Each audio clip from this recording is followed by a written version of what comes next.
ক্ষমতার অপব্যবহার ও জালিয়াতির মাধ্যমে রাজুকের প্লট নেয়ার মামলায় শেখ হাসিনা সহ ১৫ আসামির ৫ বছর করে কারাদণ্ড দিয়েছে আদালত। একই মামলায় তার বোন শেখ রেহানাকে ৭ বছর এবং তার মেয়ে ব্রিটিশ এমপি টিউলিপ সিদ্দিককে ২ বছরের কারাদণ্ড দেওয়া হয়েছে। আসামিদেরকে ১ লাখ টাকা করে জরিমানা এবং পূর্বাচলের প্লট বরাদ্দ বাতিলের নির্দেশ দিয়েছে আদালত। দুপুরে ঢাকার বিশেষ জজ আদালত ৪-এর বিচারক মোহাম্মদ রবিউল আলম এই রায় ঘোষণা করেন। রাজুকের পূর্বাচলের প্লট নিয়ে দুর্নীতির অভিযোগে সাবেক প্রধানমন্ত্রী শেখ হাসিনা সহ ১৭ জনের বিরুদ্ধে মামলার রায় ঘোষণার দিন ধার্য ছিল সোমবার। সকাল থেকেই ঢাকার মহানগর দায়রা জজ আদালত এলাকায় ছিল কড়া নিরাপত্তা। দুদকের মামলায় একমাত্র গ্রেপ্তার হওয়া আসামি রাজুকের সাবেক সদস্য খুরশিদ আলমকে সকালে হাজির করা হয় আদালতে। সব আসামির বিরুদ্ধে দুর্নীতির অভিযোগ প্রমাণ হওয়ায় শেখ হাসিনা, বোন শেখ রেহানা, তার মেয়ে টিউলিপ সিদ্দিক সহ ১৭ জনকেই আলাদা মেয়াদে কারাদণ্ড ও জরিমানা করেন আদালত। রেহানাকে ৭ বছরের কারাদণ্ড দিয়েছেন এবং আরও ১ লক্ষ টাকা জরিমানা, অনাদে ৬ মাসের জেল। আর তার মেয়ে টিউলিপ সিদ্দিকি তাকে 2 বছরের কারাদণ্ড দিয়েছেন, ১ লক্ষ টাকা জরিমানা আর অনাদায়ে ৬ মাসের কারাদণ্ড। আর অন্যান্য আসামি শেখ রেহানা সহ অন্যান্য যে সমস্ত সহযোগী আসামি ছিলেন শেখ হাসিনা সহ তাদের সবাইকে 5 বছরের কারাদণ্ড এবং ১ লক্ষ টাকা করে জরিমানা, অনাদায়ে আরও 6 মাসের জেল। দুদকের আইনজীবী জানান, ব্রিটিশ এমপি টিউলিপ সিদ্দিক তার খালা সাবেক প্রধানমন্ত্রী শেখ হাসিনাকে প্রভাবিত করে নিজের মা ও ভাই বোনের নামে প্লট বরাদ্দ নেয়ার অভিযোগ প্রমাণিত হয়েছে। এ বিষয়ে সাবেক প্রধানমন্ত্রীর একান্ত সচিব সালাউদ্দিন সহ 2 জন আদালতে স্বীকারোক্তি দিয়েছেন। 3টি প্লট নিয়েছিলেন, সেই জন্য টিউলিপ সিদ্দিকি তার খালাকে এই কথা বলেই প্রভাবিত করেছিলেন যে যেহেতু আপনি 3টি প্লট নিয়েছেন, আমার মা এবং ভাই বোনদেরকেও 3টি প্লট দিতে হবে। এই বিষয়গুলা আমরা গণভবনের কর্মকর্তা কর্মচারী 2 জন সাক্ষী দিয়েছে এবং টিউলিপ সিদ্দিকি কিভাবে প্রভাবিত করেছে সেই বিষয়ে আদালতে আমরা সাক্ষী উপস্থাপন করেছি। শেখ হাসিনার পরিবার ছাড়া বাকি আসামিদের মধ্যে রয়েছেন সাবেক গৃহায়ন ও গণপূর্ত প্রতিমন্ত্রী শরীফ আহমেদ, রাজুকের 4 সাবেক সদস্য এবং 9 জন সরকারি কর্মকর্তা। রায়ের পর্যবেক্ষণে আদালত বলেন, দুর্নীতিবাজ ও সহায়তাকারীরা সবাই অপরাধী। ভবিষ্যতে ক্ষমতাধর ব্যক্তিদের জন্য এ রায় একটি বড় বার্তা। এর আগে প্লট দুর্নীতির 3টি মামলায় শেখ হাসিনাকে 21 বছরের কারাদণ্ড দেয়া হয়। সেসব মামলায় তার সন্তান জয় ও পুতুলেরও 5 বছর করে কারাদণ্ড দেন আদালত। আফসানা আফরোজ জুই, ইন্ডিপেন্ডেন্ট নিউজ, ঢাকা। মেট্রো রেলের ছাদে মানুষ উঠে পড়ার ঘটনা দুঃখজনক বলে মন্তব্য করেছেন ডিএমটিসিএল এর ব্যবস্থাপনা পরিচালক ফারুক আহমেদ। এমন অনাকাঙ্ক্ষিত ঘটনা ঠেকাতে স্টেশনের নিচে সিসিটিভি ক্যামেরা চালু করা সহ সামগ্রিক নজরদারি আরও বাড়ানো হবে বলে জানান তিনি। সকালে রাজধানীর মেট্রো রেল ভবনে নিয়মিত সংবাদ সম্মেলনে এসব কথা জানান তিনি। এক প্রশ্নের জবাবে ফারুক আহমেদ বলেন, সাম্প্রতিক ভূমিকম্পে ঢাকার মেট্রো রেলের স্থাপনায় কোনো ধরনের ক্ষতি বা বিরূপ প্রভাব পড়েনি। তিনি আরও বলেন, আগামী ফেব্রুয়ারিতে ফার্মগেট পার্ক আবারও খুলে দেওয়া হবে। পাশাপাশি 2 মাসের মধ্যে ট্রেনের মধ্যবর্তী সময় বা হেডওয়ে কমিয়ে 4.5 মিনিট করার পরিকল্পনা রয়েছে। এমডি জানান, চলতি বছরে মেট্রো রেলের বার্ষিক আয়ের লক্ষ্যমাত্রা ধরা হয়েছে 450 কোটি টাকা। তবে বিয়ারিং দুর্ঘটনার প্রভাবে যাত্রী কমেছে। ভূমিকম্পের সময় আমরা ওই দিন হাফ অ্যান আওয়ার ভিতরে রিচ করতে পারছিলাম সবাই স্টেশনে, মোটামুটি আমাদের যত স্টাফ আছে, মেজর কি স্টাফ সবাই। তো আমরা ভূমিকম্পের সময় যেটা করেছি, প্রথম যে অবস্থায় একটা ট্রেন ছিল, টেস্ট ট্রেন ছিল, ট্র্যাকের ট্রেন ছিল আমাদের, যেটাই ছিল ওটাকে স্টপ করছে। ওটা আমাদের স্ট্যান্ডার্ড যে কোনো রবারি ইনসিডেন্ট হলে পাবলিক ডিসকানেক্ট করবো আমরা আগে। বরিশালে 200 শয্যার শিশু হাসপাতালের নির্মাণ কাজ শেষ হলেও এখনও চালু হয়নি সেবাদান কার্যক্রম। এটি শেরেবাংলা মেডিকেলের ওয়ার্ড হিসাবে চালুর সিদ্ধান্ত হলেও জনবল সংকটে দায়িত্ব নিতে নারাজ কর্তৃপক্ষ। এ অবস্থায় হাসপাতালটি কবে নাগাদ চালু হবে তা নিয়ে দেখা দিয়েছে অনিশ্চয়তা। গত বছর বরিশাল বিভাগের একমাত্র শিশু হাসপাতালটির ভবন নির্মাণের কাজ শেষ হয়েছে, কিন্তু বছরের শুরুতে এটি বরিশাল শেরেবাংলা মেডিকেল কলেজ হাসপাতালের সাথে যুক্ত করে চালুর সিদ্ধান্ত নেওয়া হয়। তবে সেবাচিম হাসপাতাল কর্তৃপক্ষ বলছে 200 শয্যার শিশু হাসপাতাল পরিচালনায় দরকার 300 জনবল, অথচ এ পর্যন্ত একজন জনবলও নিয়োগ হয়নি। এছাড়া শিশু হাসপাতালটি শেরেবাংলা মেডিকেল থেকে 3 কিলোমিটার দূরে। এ অবস্থায় দায়িত্ব নিতে নারাজ মেডিকেল কর্তৃপক্ষ। দূরত্ব 3.5 কিলোমিটার শুনতে মনে হচ্ছে, বাট যেতে লাগে কিন্তু more than 40 minute due to traffic congestion. তো যার ফলে হচ্ছে কি, যদি একটা রুগী ইমার্জেন্সি হয়, সেই রুগী কিন্তু ওখান থেকে যে আমার শেরেবাংলায় আসবে, এটা সময় সাপেক্ষ ব্যাপার। সেক্ষেত্রে আমরা চিন্তা করেছিলাম যে এখানে আমরা নিওনেটোলজি একটা ওয়ার্ড রাখবো ফর একাডেমিক পারপাস, ছেলেদের পড়ালেখার জন্য। বাট আলটিমেটলি সব কিছু মিলে এর একটা বেশ বড় একটা কাজ। তারা যদি সরজমিনে দেখতো যে এখানে ফিজিবল কিনা, তাহলে তারা এই আদেশটা করতো না। এখন তারা মন্ত্রণালয়ে বসে অর্ডার করার কথা অর্ডার করছে। মেডিকেলে প্রচুর ল্যান্ড আছে। গণপূর্ত বিভাগ বলছে বরিশাল শিশু হাসপাতাল ভবনের সাব স্টেশন, জেনারেটর সহ সবকিছু দ্রুত সরবরাহ করা হবে। শিশু হাসপাতালে মেডিকেল গ্যাস থেকে শুরু করে লিফট সব সংযোজন করা আছে। শুধুমাত্র সাব স্টেশন এবং জেনারেটরের যে আমাদের ইকুইপমেন্ট, এগুলো ইনস্টলেশন করলে আমরা এই ভবনটি চালু করে দিতে পারবো। বরিশাল শিশু হাসপাতাল নির্মাণে এরই মধ্যে 20 কোটি টাকা ব্যয় হয়েছে। বাকি কাজ করতে ব্যয় ধরা হয়েছে আরও 7 কোটি টাকা। Independent news. 4 দফা দাবিতে কেন্দ্রীয় কর্মসূচির অংশ হিসেবে কর্মবিরতি পালন করছেন দেশের সরকারি মাধ্যমিক বিদ্যালয়ের শিক্ষকরা। এ অবস্থায় বার্ষিক পরীক্ষা দিতে না পেরে স্কুল থেকে ফিরে গেছেন শিক্ষার্থীরা। বাংলাদেশ সরকারি মাধ্যমিক শিক্ষক সমিতির ডাকে সকাল থেকে চট্টগ্রাম জেলার 7টি সরকারি বিদ্যালয়ে কর্মবিরতি শুরু করেন শিক্ষকরা। এ সময় শিক্ষক নেতারা জানান, পদোন্নতি সহ 4 দফা দাবিতে আবেদন করেও কাজ না হওয়ায় বাধ্য হয়ে এমন কর্মসূচি পালন করছেন তারা। সকাল থেকে নাটোরের সরকারি মাধ্যমিক বিদ্যালয়ের শিক্ষকরা নিয়মিত ক্লাস ও পরীক্ষা বন্ধ রেখে কর্মবিরতি পালন করেন। আকস্মিক এই কর্মবিরতিতে বিপাকে পড়েন শিক্ষার্থী ও অভিভাবকরা। এদিকে একই দাবিতে পরীক্ষা বর্জন করে কর্মবিরতি পালন করেন ঝালকাঠি, জামালপুর, নেত্রকোনা, খাগড়াছড়ি, চাঁদপুর, মাগুরা, নড়াইল সহ দেশের সরকারি মাধ্যমিক বিদ্যালয়ের শিক্ষকরা।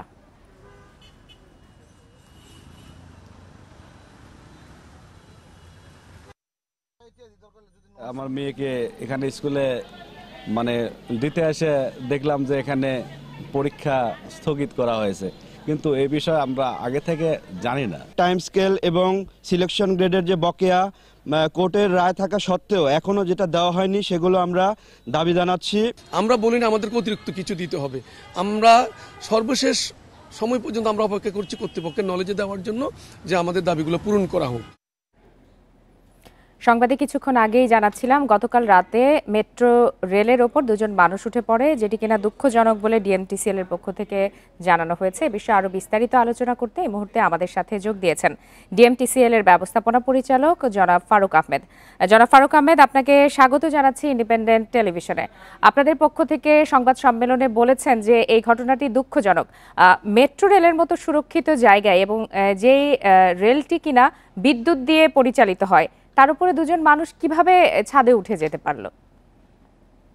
এটা কিভাবে উঠছে ওইটা পর্যন্ত আমরা জানতে পারি না, বাট ভিডিও ফুটেজে আমরা যেটা দেখেছি, তারা ট্রেনে ঢুকে পড়ে তারপরে কোনো একভাবে তারা কোনো একটা স্টেশনে যখন থামছে, তারা ওইটা দিয়ে উপরে উঠে গেছে এবং কোন স্টেশনে উঠেছে বা ভিতর দিয়ে উঠেছে এইটা পর্যন্ত বাইর করতে পারেনি। আমরা ফুটেজগুলি পরীক্ষা করতেছি, ক্রস এক্সামিন করতেছি যে সোর্সটা কিভাবে উপরে উঠলো। তো 2 জনের ভিতরে একজন সাথে সাথে আমরা ধরে ফেলতে পারছিলাম, আরেকজনের কথা পাবলিক বলেছে যে উনি আছে, কিন্তু আমরা পাইনি পরে। ওই জন্য প্রায় 3 থেকে 4 ঘন্টা এবং সকালবেলা তাদেরকে ফিজিক্যালি খোঁজা হয়েছে এবং স্লো ট্রেন চালিয়ে আমরা দেখেছি, পাইনি কেউ আর লাইনে। সেক্ষেত্রে এই ঘটনার জন্য মূলত গাফিলতি বা দায় কার বলে আপনি মনে করেন? গাফিলতি কেউ না, এটা পাবলিক অ্যাওয়ারনেস আমাদের আরো বাড়াইতে হবে। আমাদের সবারই দায়িত্ব এটা পাবলিক অ্যাওয়ারনেসটা বাড়া। আমরা তো যথেষ্ট ওই জায়গায় নিরাপত্তার ব্যবস্থা আছে, প্রতিটা গেটই প্রায় সার্ভিস লোক আছে আমাদের, কিন্তু তারপরেও সে কিভাবে ওইখানে গেল এটা এখনো তদন্তের বিষয়, এটা হঠাৎ করে বলা যাবে না এইভাবে। মেট্রো রেলের নিরাপত্তার জন্য তাহলে আর কি কি ধরনের পদক্ষেপ নেওয়া যেতে পারে বলে আপনারা মনে করছেন? এক্ষেত্রে আপনারা সিসিটিভি ক্যামেরার কথা বলেছেন যে স্টেশনের নিচে রাখবেন। না, স্টেশনের উপরেও আমাদের সমস্ত প্ল্যাটফর্মে সিসিটিভি আছে আমাদের, ঠিক আছে? জি। এখন যেটা হচ্ছে, আমরা সিসিটিভি আরো নিচে লাগাচ্ছি যে এটা সোর্সটা কোথা থেকে হলো ওইটা বাইর করার জন্য, আরো ডিটেল বাইর করার জন্য। প্ল্যাটফর্ম লেভেলে সমস্তখানে সিসিটিভি আছে, কিন্তু সেই প্ল্যাটফর্মের বাইরে গিয়ে কোথাও উঠছে ইন বিটুইন। আমরা যখন প্ল্যাটফর্ম থেকে বাইরে যায়, সে ওই দুইটা গ্যাপে কোথাও দিয়ে উঠছে, যেটা কিন্তু প্ল্যাটফর্মে তো আপনাদের নিরাপত্তা রক্ষীরা থাকে, সেক্ষেত্রে তাদের কোনো গাফিলতি কি আছে বলে আপনি মনে করেন কিনা? তা মনে হয় না। আমরা তো প্রতিটা প্যাসেঞ্জার তো চেক করা সম্ভব না, নাগরিক দায়িত্ব আছে সবার, এবং আমরা সবাই মিলে এটার জন্য চেষ্টা করতে হবে যাতে ওয়ে ফরওয়ার্ড থাকে, যাতে আমরা আর ফিউচারে এইসব ঘটনা না হয়, যত কমানো যেতে পারে। তা আমরা চেষ্টা করবো সবাই মিলে যাতে এটার পাবলিক অ্যাওয়ারনেসটা বাড়াই। আপনাদেরও দায়িত্ব, আমরা চাবো যে আপনারাও আমাদেরকে হেল্প করেন এটা ব্যাপারে। নিশ্চয়ই। আপনাকে অনেক ধন্যবাদ জনাব ফারুক আহমেদ আমাদেরকে সময় দেওয়ার জন্য। বরিশালে 200 শয্যার শিশু হাসপাতালের নির্মাণ কাজ শেষ হলেও এখনো চালু হয়নি সেবাদান কার্যক্রম। এই প্রতিবেদনটিও আমরা কিছুক্ষণ আগেই দেখিয়েছি। এবার এই বিষয়ে বিস্তারিত জানাতে আমাদের সাথে বরিশাল থেকে যোগ দিয়েছেন সহকর্মী মুরাদ আহমেদ। মুরাদ আহমেদ, 200 শয্যার শিশু হাসপাতাল, সেক্ষেত্রে একবার বলা হচ্ছে বরিশাল মেডিকেলকে দায়িত্ব নিতে, বা নিজেরা চালু করাও যাচ্ছে না এখন পর্যন্ত। সেক্ষেত্রে এত বড় অবকাঠামো এবং সেখানকার যারা শিশুরা রয়েছে তারা এই সেবা থেকে বঞ্চিত হচ্ছে, সমাধান কোথায়? দেখুন, সমাধান কি বলবো, পরিকল্পনা একটা থাকার কথা ছিল। সঙ্গত কারণে যা ওনাদের অবস্থা দেখছি তাতে মনে হচ্ছে পরিকল্পনার পরই উড়ে গেছে, কল্পনাটুকু রয়ে গেছে। দেখুন আমার পিছিয়ে স্থাপনাটি, সে কি স্থাপনা, 20 কোটি 50 লক্ষ টাকা ব্যয় করে এই স্থাপনা তৈরি করা হয়েছে। এখন বলা হচ্ছে এটি একটি পূর্ণাঙ্গ হাসপাতাল হওয়ার কথা 350 জন জনবল নিয়ে। এখন বলা হচ্ছে এটি মেডিকেল, শেরেবাংলা মেডিকেল কলেজ হাসপাতালের একটি ওয়ার্ড হবে। আদতে যে অবস্থা দাঁড়িয়েছে তাতে স্পষ্টত যেটি ফুটে উঠেছে সেটি হচ্ছে রাজনৈতিক স্বেচ্ছাচারিতার এখানে একটি বাস্তবায়ন আমরা দেখছি, লুটপাটের আঁকড়া আমরা দেখছি। অর্থাৎ একটা কন্ট্রাক্টারি করতে হবে, ঠিকাদারি কাজ করতে হবে, সেখানে বরাদ্দ হবে, বরাদ্দের লাভ লোকসান ভাগাভাগি হবে, এই সবকিছু মিলিয়ে যা হবার তাই হয়েছে। 20 কোটি 50 লক্ষ টাকা এটা ব্যয় করে কি লাভ হলো, এর জবাব নেই। ওনারা যেটি বলছেন যে এখন ওয়ার্ড করবেন, ওয়ার্ড করলে কি হবে, ডাক্তার কোথায় পাবেন? মেডিকেলে নিজেই চলে না। মেডিকেলে এখন যে পরিমাণ ডাক্তার আছে তাতে তার নিজের ফুয়েল নাই, যে পরিমাণ নার্স আছে তাতে তার নিজের ফুয়েল নাই। শিশুদের তারা ধরে রাখতে পারতেছে না। আপনার 47 জন শিশুর এগেইনস্টে প্রতিদিন প্রায় 500 শিশু তাদের ফেস করতে হচ্ছে। সবকিছু মিলিয়ে যে অবস্থা দাঁড়িয়েছে যে যারা লাভবান হওয়ার এইটুকু এই হাসপাতালের নামে বা এই ভবনটির নামে যারা লাভবান হওয়ার তারা লাভবান হয়ে চলে গেছেন। আর যাদের লাভবান হওয়ার কথা ছিল তাদের লাভবানের আকাশে কোনো তারা নেই, কোনো চাঁদ নেই, কোনো সূর্য নেই, অন্ধকার, অমাবস্যার অন্ধকার। কে কবে কোথায় কিভাবে। মুরাদ, এত কিছুর পরেও একটাই প্রশ্ন যে এটি তাহলে চালু হবে কিভাবে? এটি এখন চালু করতে হলে একটা তো বলাই হয়েছে আগে যে এটিকে মেডিকেলের ওয়ার্ড হিসাবে চালু করতে পারে। আর গভর্নমেন্টের যদি অ্যাবিলিটি থাকে তারা ভিন্ন অর্গানোগ্রামে এখানে একজন পরিচালক তাকে নিয়োগ দিতে হবে, তার নেতৃত্বে এখানে 350 জনবলের নিয়োগ দিতে হবে, সবই নতুন হবে, মেডিকেল থেকে আনা যাবে না। এটি চালু হওয়ার বিষয়টি কিন্তু এখন ঘোর অন্ধকারের মধ্যে রয়েছে। এখন যেটি ওনারা ঢাকা থেকে দিয়ে দিয়েছেন সেটি হচ্ছে এসি রুমে বসে সিদ্ধান্ত দিলেন মেডিকেল চালাবে না, হবে না। এত 3.5 কিলোমিটার দূর, এবং সে কি দূর, পথের মধ্যে 4টি পড়বে বড় জ্যাম। এত দূরে এসে মেডিকেল থেকে ডাক্তার, নার্স, ইন্টার্নি এরা কাজ করবে, এটা অবাস্তব বিষয়। যেখানে 2 মিনিট লাগে হয়ে ওঠে না, দ্রুততা হয়ে ওঠে না, এত দূরে এসে এই রাত বিরাতে এই গোর জঙ্গলে এটা সম্ভব। মুরাদ আহমেদ, আপনাকে অনেক ধন্যবাদ। ডলারের দরপতন ঠেকাতে 2 মাস পর বাণিজ্যিক ব্যাংকগুলো থেকে আবারও ডলার কিনেছে কেন্দ্রীয় ব্যাংক। রবিবার 122 টাকা 25 পয়সা দরে 54 মিলিয়ন ডলার কিনেছে আর্থিক খাত নিয়ন্ত্রক সংস্থাটি। এতে চলতি অর্থবছরের 30 নভেম্বর পর্যন্ত ডলার কেনার পরিমাণ দাঁড়ালো 2 বিলিয়নেরও বেশি। কেন্দ্রীয় ব্যাংকের তথ্য অনুযায়ী আন্তঃব্যাংক বাজারে 2 সপ্তাহ আগে ডলারের সর্বনিম্ন দর ছিল 122 টাকা 48 পয়সা, যা গত বৃহস্পতিবার নেমে আসে 122 টাকা 17 পয়সায়। ব্যাংক কর্মকর্তারা জানান সরকারি বড় পেমেন্টের চাপ কমে যাওয়ায় ডলারের চাহিদাও কিছুটা কমেছে। এছাড়া বিনিয়োগ না থাকায় মূলধনী যন্ত্রপাতি আমদানি কমেছে। অন্যদিকে রেমিট্যান্সের উচ্চ প্রবাহে ব্যাংকগুলোতে চাহিদার চেয়ে ডলারের যোগান বেড়েছে, তাই ডলারের দরের পতন ঠেকাতে আবারও বাণিজ্যিক ব্যাংকগুলো থেকে ডলার কিনছে কেন্দ্রীয় ব্যাংক।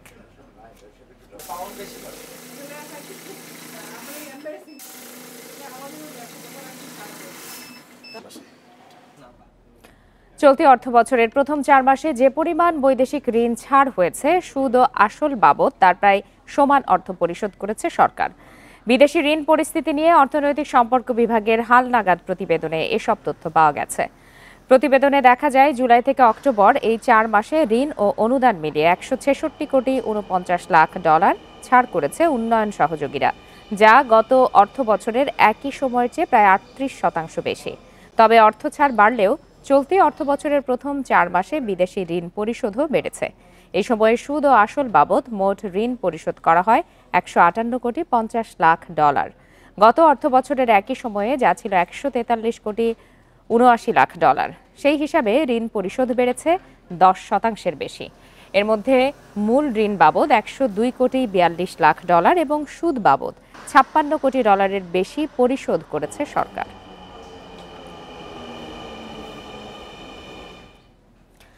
ভোজ্য তেল, চিনি ও ডালের পাশাপাশি আগামী 3 দিনের মধ্যে গোসলের সাবান, ডিটারজেন্ট পাউডার এবং কাপড় কাচার সাবান বিক্রি করবে সরকারি সংস্থা trading corporation of Bangladesh TCB. রবিবার এক সংবাদ বিজ্ঞপ্তিতে টিসিবি জানায়, শুধুমাত্র ফ্যামিলি কার্ডধারীদের নিয়মিত পণ্যের সঙ্গে এই 3 পণ্য বিক্রি করা হবে, যা চলবে 10 ডিসেম্বর পর্যন্ত। তবে প্রাথমিকভাবে সাশ্রয়ী মূল্যে এসব পণ্য ঢাকা, রাজশাহী, খুলনা, সিলেট ও ময়মনসিংহ সিটি কর্পোরেশন এবং ফেনী, ঝালকাঠি, চট্টগ্রাম, নেত্রকোনা ও নীলফামারী জেলায় 5 লাখ উপকারভোগীর মাঝে পরীক্ষামূলকভাবে বিক্রি করা হবে। গোসলের সাবান 100 গ্রাম প্রতিটি 45 টাকা, ডিটারজেন্ট পাউডার 500 গ্রাম 60 টাকা ও কাপড় কাচার সাবান প্রতিটি 23 টাকা করে বিক্রি করবে টিসিবি।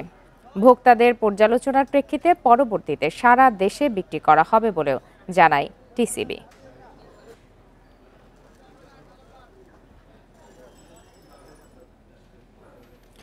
সংবাদে আগেই জানিয়েছি, 4 দফা দাবিতে কেন্দ্রীয় কর্মসূচির অংশ হিসেবে কর্মবিরতি পালন করছেন সরকারি মাধ্যমিক বিদ্যালয়ের শিক্ষকরা। এ বিষয়ে আরো বিস্তারিত জানাতে এই মুহূর্তে সিলেট থেকে যোগ দিয়েছেন সহকর্মী রানা মজুমদার। রানা, সিলেটেও তো নিশ্চয়ই সারা দেশের মতো কর্মবিরতি পালন করছেন সরকারি মাধ্যমিক বিদ্যালয়ের শিক্ষকরা এবং অনেক জায়গায় বার্ষিক পরীক্ষা চলছে, সেখান থেকে পরীক্ষা না দিতে পেরে ছাত্র এবং অভিভাবকরা ফেরত চলে এসেছেন। শিক্ষকরা কি বলছেন, তাদের এই কর্মবিরতি কতদিন চলবে?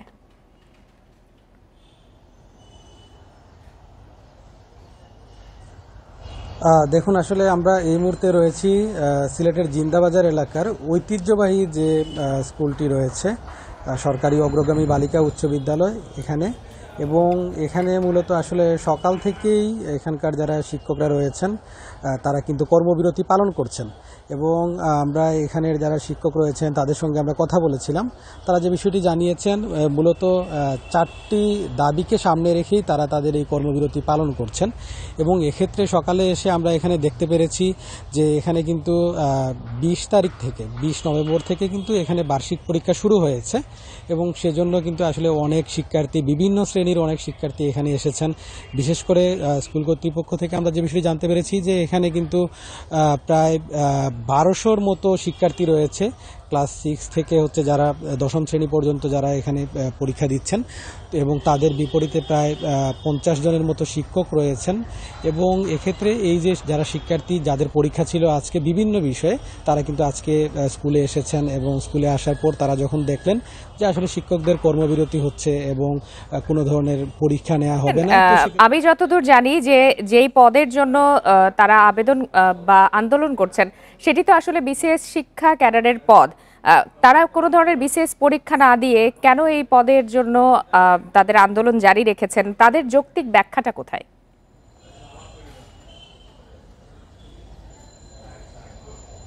এক্ষেত্রে আসলে যারা এখানকার সংশ্লিষ্ট শিক্ষক রয়েছেন তাদের সঙ্গে আমরা কথা বলার চেষ্টা করেছিলাম।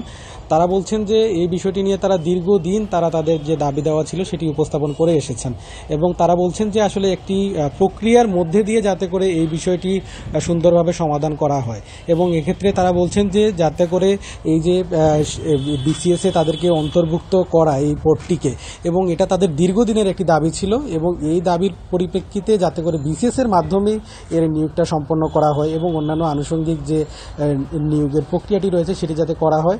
পাশাপাশি আরেকটি তারা দাবি জানিয়েছেন, তাদের কিন্তু বিদ্যালয় এবং পরিদর্শন শাখায় কিন্তু অনেক ক্ষেত্রেই বিভিন্ন পোস্টে ঘাটতি রয়েছে, কর্মকর্তাদের অনেক পদ খালি রয়েছে, সেগুলো যাতে করে অবিলম্বে সেগুলোতে দ্রুত নিয়োগ দেওয়া হয়। এই ধরনের 4টি দাবি নিয়ে মূলত তারা এই আন্দোলনটি করছেন এবং এই আন্দোলনের ফলে এখন চলমান যে বার্ষিক পরীক্ষা রয়েছে এই বার্ষিক পরীক্ষায় কিন্তু এক ধরনের ব্যাঘাত ঘটছে এবং এক্ষেত্রে যারা শিক্ষকরা রয়েছেন তাদের সঙ্গে আমরা কথা বলেছিলাম, তারা বলছেন যে তারা এই যে আসলে একটি ক্ষতি হচ্ছে সেটি তারা পুষিয়ে নেওয়ার চেষ্টা করবেন। সাপ্তাহিক যে ছুটির দিনগুলো রয়েছে বিশেষ করে শুক্র এবং শনিবার, এছাড়াও যদি অন্য কোনোভাবে এই যে পরীক্ষা নেওয়া, পরীক্ষার খাতা মূল্যায়ন করা, এই বিষয়গুলো কিন্তু তারা বিবেচনায় রাখবেন এবং যে ক্ষতি থেকে জানাচ্ছিলেন সহকর্মী রানা মজুমদার। পর্যটনের জন্য উন্মুক্ত হওয়ার 1 মাস পর সেন্ট মার্টিনে শুরু হয়েছে জাহাজ চলাচল। সকাল 7:15 কক্সবাজারের নুরিয়ারছড়া ঘাট থেকে 1100 পর্যটক নিয়ে ছেড়ে যায় 3টি জাহাজ। সরকারের 12 দফা নির্দেশনা অনুযায়ী জেলা প্রশাসন, পরিবেশ অধিদপ্তর ও ট্যুরিস্ট পুলিশের তত্ত্বাবধানে যাচাই বাছাই প্রক্রিয়ার মধ্য দিয়ে জাহাজে ওঠেন যাত্রীরা। কুয়াশাচ্ছন্ন ভোরে কক্সবাজারের নুনিয়ারছড়া বিআইডব্লিউটিএ ঘাটে সোমবার ভিড় করেন পর্যটকেরা। অপেক্ষা প্রবালদ্বীপ সেন্ট মার্টিন ভ্রমণের। সকাল থেকে স্থানীয় প্রশাসনের তত্ত্বাবধানে 12 দফা বিধিনিষেধ মেনে সেন্ট মার্টিনগামী জাহাজে ওঠেন 1100 পর্যটক। দীর্ঘদিন পর্যটন বন্ধ থাকায় অবশেষে প্রবালদ্বীপে যেতে পেরে খুশি সবাই। আমরা আর আমার বন্ধুরা এসেছি, আমার ক্লাসমেটরা সবাই একসাথে এসেছি। মানুষ রাত্রি যাপন করতে পারছে, হ্যাঁ, এটা আমাদের জন্য খুবই একটা ভালো সুযোগ। জাহাজ মালিকরা জানান, দীর্ঘদিন ধরে এই রুটে জাহাজ চলাচল বন্ধ থাকায় ব্যবসায়ীদের পাশাপাশি স্থানীয় বাসিন্দারাও ক্ষতিগ্রস্ত হয়েছেন। পর্যটন মৌসুমের এই 2 মাসে ক্ষতি পুষিয়ে নেওয়ার আশা তাদের। যে আইনগুলো আছে তার বাস্তবায়ন আমরা সহযোগিতা, সার্বিক সহযোগিতা করব। তবে আমাদের সাথে যদি বসে আরেকটু, বিশেষ করে দ্বীপবাসী সহ সবার সাথে যদি সমন্বয় করে এই সিদ্ধান্তগুলো দিলে বাস্তবায়নের ক্ষেত্রে আরও বেশি সঠিক হতো এবং গতি পেত বাস্তবায়নের ক্ষেত্রে। রাত্রি যাপনের সুবিধা দিয়ে ভ্রমণে যাওয়া পর্যটকদের দ্বীপের ক্ষতি হয় এমন কাজ না করার অনুরোধ প্রশাসনের। সরকারের 12টি বিধিনিষেধ কার্যকরে থাকছে জেলা প্রশাসন, ট্যুরিস্ট পুলিশ ও পরিবেশ অধিদপ্তরের নজরদারি। সবাইকে ডিসিপ্লিন ওয়ে, নিয়মতান্ত্রিকভাবে যেটা করা উচিত না সেটাই হচ্ছে এখানে, এবং everybody is doing that and all are happy. এখানে কোনো ইনডিসিপ্লিন তারপরে করা যাবে না, পর্যটককে হয়রানি করা যাবে না। পর্যবেক্ষণ করার জন্য এই অংশে এবং সেন্ট মার্টিন অংশে ভলান্টিয়ার এবং জেলা প্রশাসনের পক্ষ থেকে, আইন শৃঙ্খলা রক্ষাকারী বাহিনীর পক্ষ থেকে তদারকি অব্যাহত আছে। জাহাজ চলাচলের প্রথম দিনেই টিকিট কালোবাজারির অভিযোগে কিয়ারি সিন্দাবাদ জাহাজকে 50,000 টাকা জরিমানা করে ভ্রাম্যমাণ আদালত। ফেব্রুয়ারি থেকে আবারও 9 মাসের জন্য বন্ধ হবে সেন্ট মার্টিনের পর্যটন। তৌফিকুল ইসলাম, ইন্ডিপেন্ডেন্ট নিউজ, কক্সবাজার।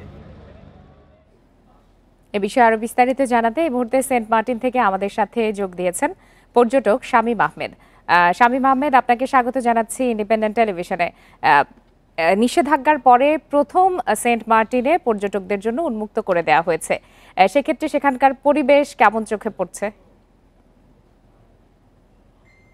দেখুন, দীর্ঘ 9 মাস পর আসলে প্রবালদ্বীপ সেন্ট মার্টিন খুলে দিয়েছে। আমাদের শুরু থেকে একটা ইচ্ছে ছিল যে ডিসেম্বরের একদম 1 তারিখ আমরা এসে সেন্ট মার্টিনে পৌঁছাবো এবং এখানকার যে সেন্ট মার্টিনের যে সৌন্দর্য, রূপ ও বৈচিত্র্য এবং স্বচ্ছ নীল যে জলরাশি সেটি আমরা এসে দেখবো, এবং সেই লক্ষ্য নিয়েই মূলত আসলে আমরা কিছুদিন আগেই কক্সবাজার এসে থাকি এবং ঠিক আজকে ভোরবেলা 5টার দিকে আমরা নুনিয়ারছড়ার উদ্দেশ্যে রওনা দিয়ে এসে আমরা এখানে যেটি দেখতে পেরেছি যে মূলত যে পর্যটকরা রয়েছে তাদের মধ্যে এক ধরনের উচ্ছ্বাস উদ্দীপনা আমরা লক্ষ্য করেছি আর কি, এবং পুরো যেটি ঘাট সেটি পুরোটা জুড়েই মানুষজনের একটা ভিড় আমরা লক্ষ্য করেছি, এবং মূলত 7:15 দিকে 1174 জন পর্যটক নিয়ে মূলত 3টি জাহাজ এসে ওখান থেকে ছেড়ে আসে এবং কর্ণফুলী এবং এমভি আউলিয়া এখানে এসে পৌঁছায় আগে, এবং কিছুক্ষণ আগে কিয়ারি সিন্দাবাদ এসে এখানে পৌঁছায়।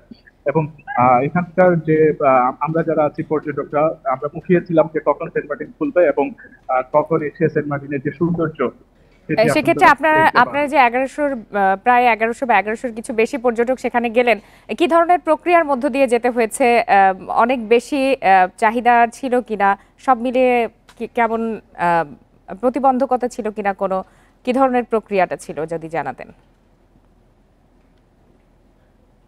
আমি যতটুকু জানি যে মূলত 2000 পর্যটক এখানে আসার অনুমতি দেওয়া হয়েছে, কিন্তু সেই অনুপাতে হয়তো পর্যটকের সংখ্যা খুব বেশি ছিল না, 1174 ছিল।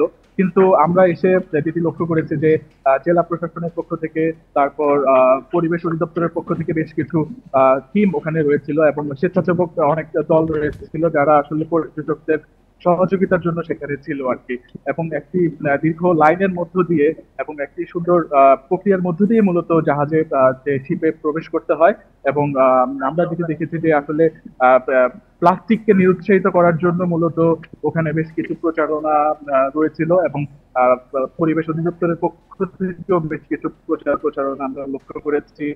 তারপর টুরিস্ট পুলিশ ওখানে ছিল যাতে যাত্রীদের কোনো ধরনের হয়রানির সম্মুখীন না হতে হয়, সেজন্য কিন্তু আমরা বেশ ওনাদের মধ্যে তৎপরতা লক্ষ্য করি। অর্থাৎ সার্বিক ব্যবস্থাপনায় আপনারা যথেষ্ট সন্তুষ্ট। শামীম আহমেদ, আপনাকে অনেক ধন্যবাদ আমাদেরকে সময় দেওয়ার জন্য। সিরাজগঞ্জ ও বরিশালে উদ্বেগজনক হারে বাড়ছে এইচআইভি পজিটিভ রোগীর সংখ্যা। সিরাজগঞ্জে 5 বছরে 255 রোগী শনাক্ত, মারা গেছে 26 জন। তবে এখনই রেড জোন বিবেচনা করা হচ্ছে না বলে জানান সংশ্লিষ্টরা। এদিকে বরিশালেও 20 জন এইচআইভি পজিটিভ। একই সিরিজে মাদক গ্রহণ, রোগের তথ্য গোপন, সচেতনতার অভাব ও অনিরাপদ যৌন সম্পর্ককে দায়ী করছেন চিকিৎসকরা। সিরাজগঞ্জ সদর হাসপাতালের এআরটি সেন্টারের তথ্য মতে গত 5 বছরে এইচআইভি পজিটিভ রোগীর সংখ্যা 255 জন। এর মধ্যে সিরাজগঞ্জের 226 জন, বাকিরা অন্য জেলার। এর মধ্যে মারা গেছেন 26 রোগী। গত 1 বছরে 38 জনের শরীরে এইচআইভি শনাক্ত হয়। এর মধ্যে মাদক ব্যবহারকারী, যৌনকর্মী, সাধারণ মানুষ ও শিক্ষার্থী রয়েছে। এইচআইভির হারটা অনেক বেশি এবং এই 38 জনের মধ্যে সবচেয়ে দুঃখের বিষয় হচ্ছে দেখা যায় যে সমকামিতার সংখ্যাটা একটু বেশি, মানে তাদের মধ্যে এইচআইভি স্প্রেড হয়েছে বেশি এবং বেশিরভাগই শিক্ষার্থী। সঠিক চিকিৎসায় ধীরে ধীরে সুস্থ হয়ে উঠছেন অনেকে। তবে এইচআইভি সংক্রমণ থেকে রক্ষায় পারিবারিক ও সামাজিক সচেতনতা বাড়ানোর পরামর্শ চিকিৎসকদের। স্কুল কলেজে বাচ্চাদের পাঠাই, তাদেরকে আমরা যদি একটু গাইড করতে পারি যে সে কোথায় থাকে, কিভাবে যাচ্ছে, কোথায় থাকতেছে, তার কাজগুলো যদি আমরা একটু পর্যবেক্ষণ করি, তাহলে কিন্তু আমার মনে হয় এই প্রবণতাটা অনেকটাই কমে যাবে। এইচআইভি পজিটিভ রোগী বাড়লেও সিরাজগঞ্জকে এখনই রেড জোন বিবেচনা করছে না হাসপাতাল কর্তৃপক্ষ। এই সংখ্যাটা আমাদের যে টেস্ট করা হয় তার 0.5%। তবে রেড জোন ঘোষণা করতে হলে যেখানে 5% দরকার, তবে আমাদের এখানে টেস্টের পজিটিভিটির সংখ্যা 0.5%। এদিকে শেরেবাংলা মেডিকেলের প্রতিবেদনে দেখা যাচ্ছে বরিশালেও গত 1 বছরে 20 জন এইচআইভি পজিটিভ রোগী শনাক্ত হয়েছে।